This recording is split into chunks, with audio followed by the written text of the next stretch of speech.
নমস্কার বন্ধুরা, কেমন আছেন? নিশ্চয়ই সকলে ভালো আছেন। ঘোষ কিচেনে আমি নিয়ে এসেছি পেঁয়াজ ছাড়া নতুন ছোট আলুর দম বানানোর জন্য আমি 1 কেজি পরিমাণ ছোট আলু নিয়ে নিয়েছি এবং খোলাগুলো আমি ভালো করে পরিষ্কার করে নিয়েছি। এই ছোট আলুগুলোকে এবারে আমি প্রেসারে সিদ্ধ করে নেব একটা সিটি দিয়ে। আলুগুলো সিদ্ধ করার সময় আমি এতে দিয়ে দেবো 1 চামচ পরিমাণ নুন। নুনটা না দিলে আলুর মধ্যে নুনটা ঢুকবে না, নুনটা দিলে এর ভেতরে ভালোভাবে নুনটা ঢুকবে। তাই সবাই যখন সিদ্ধ করবেন আলু সিদ্ধর সময় নুনটা অবশ্যই দিয়ে দেবেন। এবারে এর মধ্যে আমি দিয়ে দেব জল।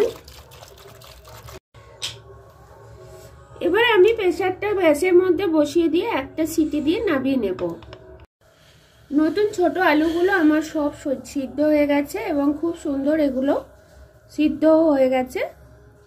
কড়াইয়ের মধ্যে আমি তেল দিয়ে দিয়েছি। এই সিদ্ধ করা আলুগুলো এবারে আমি ভালো করে ভেজে নেব।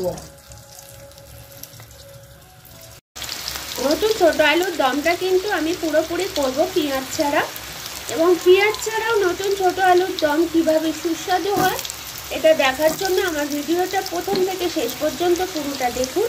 আর যারা চ্যানেলটি এখনো সাবস্ক্রাইব করেনি তারা চ্যানেলটি সাবস্ক্রাইব করুন। আলুগুলো সুন্দর কালার আনার জন্য ভাজার সময় আমি এর মধ্যে দিয়ে দেব হলুদ গুঁড়ো। আলুগুলো কিন্তু আমার লাল করে ভাজা হয়ে গেছে, প্রত্যেকটা আলুই ভালো লাল হয়ে গেছে। এবার আমি এগুলো একটা জায়গায় তুলে নেব। এবারে এই তেলের মধ্যে আমি দিয়ে দেব একটা তেজপাতা, দারচিনি, এলাচ আর লবঙ্গ। এবারে এর মধ্যে দিয়ে দেব আমি আদা রসুন পেস্ট। আদা রসুনটা কষিয়ে নেওয়ার পর এর মধ্যে এটাকে রংটা ভালো আনার জন্য আমি এর মধ্যে দিয়ে দেব কাশ্মীরি মির্চ। কাশ্মীরি মির্চ তেলের মধ্যে দিলে কালারটা খুব সুন্দর আসে। আর এর মধ্যে আমি দিয়ে দেব টমেটো কুচি। টমেটোর কাঁচা গন্ধটা যতক্ষণ না যাচ্ছে এবং টমেটোটা যতক্ষণ না নরম হয়ে গলে যাচ্ছে ততক্ষণ আমি এটা করতে থাকবো। টমেটোটা আমার কিন্তু পুরোপুরি গলে গেছে, পুরো একদম পেস্ট করার মতো গলে গেছে। এবার আমি এর মধ্যে দিয়ে দেব কড়াইশুঁটি।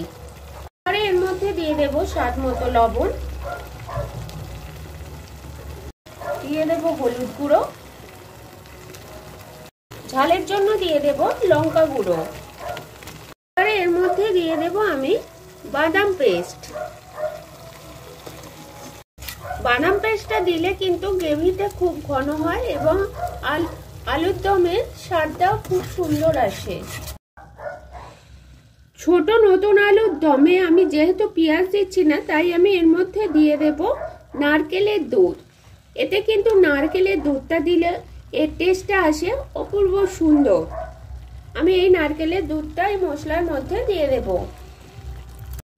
আমি টক দই এবং টমেটো কেচাপকে একসাথে মিক্সড করে নিয়েছি, মিক্সড করে এটা ফেটিয়ে নিয়েছি। এটা আমি আবার এই আমার মশলার মধ্যে দিয়ে কষিয়ে নেব।